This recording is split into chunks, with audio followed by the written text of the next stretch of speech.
Hey everyone, so let's talk about something that might be happening to you right now. You're doing everything right. You've swapped out the processed snacks for fresh vegetables. You're adding more fiber to your diet. Maybe you're drinking those green smoothies everyone talks about. But instead of feeling energized and light, your stomach feels like a balloon ready to pop. You're not alone, and you're definitely not doing anything wrong. The truth is that healthy foods can absolutely cause bloating, and understanding why is the first step to feeling better.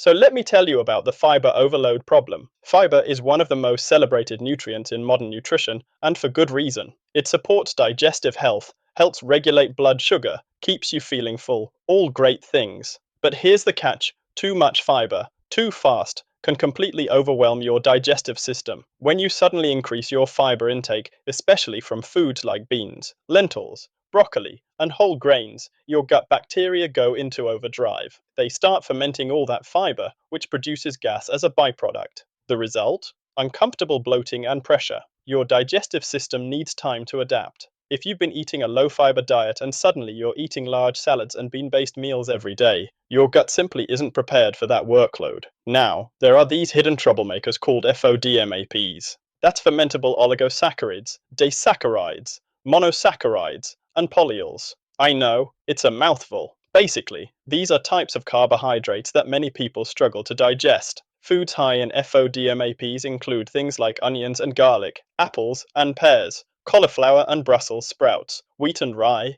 beans and lentils, cashews and pistachios. When these carbohydrates reach your large intestine undigested, gut bacteria ferment them, creating gas and drawing water into your bowel. For people with sensitive digestive systems or conditions like IBS, this can lead to significant bloating, cramping, and discomfort. And here's the confusing part: these foods are genuinely nutritious, but that doesn't mean they're right for everyone, or right for you at every stage of your digestive health. Let's talk about raw vegetables for a second, because they are actually harder to digest than you think. They're often seen as the pinnacle of healthy eating, right? They are fresh, crunchy, packed with vitamins. But they're also some of the hardest foods for your body to break down. Raw cruciferous vegetables like broccoli, kale, and cabbage contain these tough cellulose fibers that require a lot of digestive effort. If your digestive system is already compromised, whether from stress, low stomach acid, or sluggish gut motility, these foods can sit in your stomach longer than they should, leading to bloating and discomfort. Cooking these vegetables breaks down some of those tough fibers, making them significantly easier to digest. Steamed broccoli affects your stomach very differently than raw broccoli in a salad. Now here's one that might surprise you: the smoothie trap. Green smoothies have become synonymous with health, but they can be a major bloating culprit. Here's why. First, smoothies often combine multiple high FODMAP ingredients in one glass: spinach, banana, apple, protein powder, almond milk. Your digestive system has to process all of this at once. Second, when you blend food, you're essentially pre-chewing it, which sounds helpful. But it also means you're consuming a large volume of food very quickly, which can overwhelm your stomach and create pressure.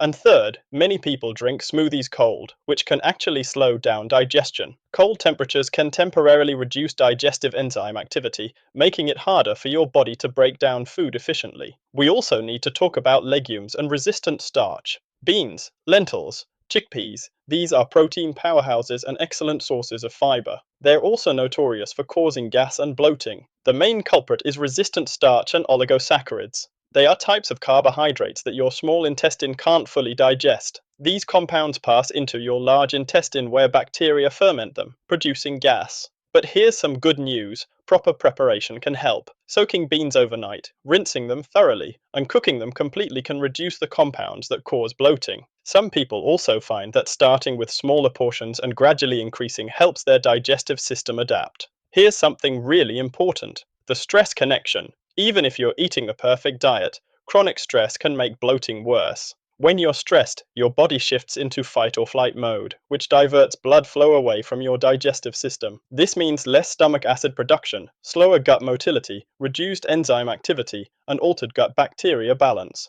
You could literally be eating the healthiest foods in the world, but if you're eating them while stressed, rushed, or distracted, your body simply won't digest them properly. And here's something else: food combinations actually matter. Sometimes it's not even the individual food causing problems, it's how you're combining them. Eating fruit immediately after a heavy meal, for example, can cause the fruit to ferment in your stomach while it waits for the other food to digest. Similarly, combining high-fiber foods with dairy or eating multiple high FODMAP foods in one meal can create a perfect storm for bloating. So what can you actually do about all of this? Let me give you some practical steps. First, start slowly with fiber. If you're increasing your fiber intake, do it gradually over several weeks. Your gut bacteria need time to adjust. Second, cook your vegetables. Try steaming, sautéing, or roasting vegetables instead of eating them raw.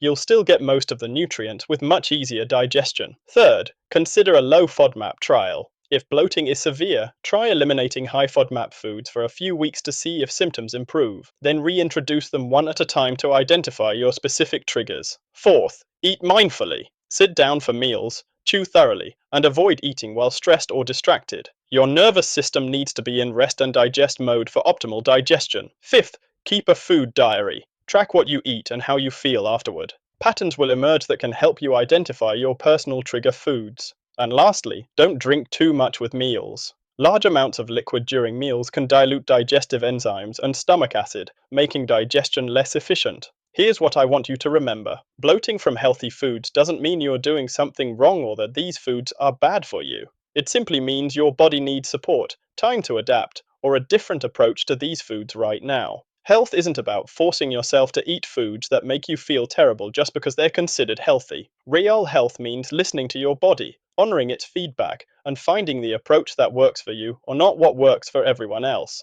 If you found this helpful, let me know in the comments what foods tend to cause you the most bloating. And if you want more practical health content like this, make sure to subscribe. I'll see you in the next one.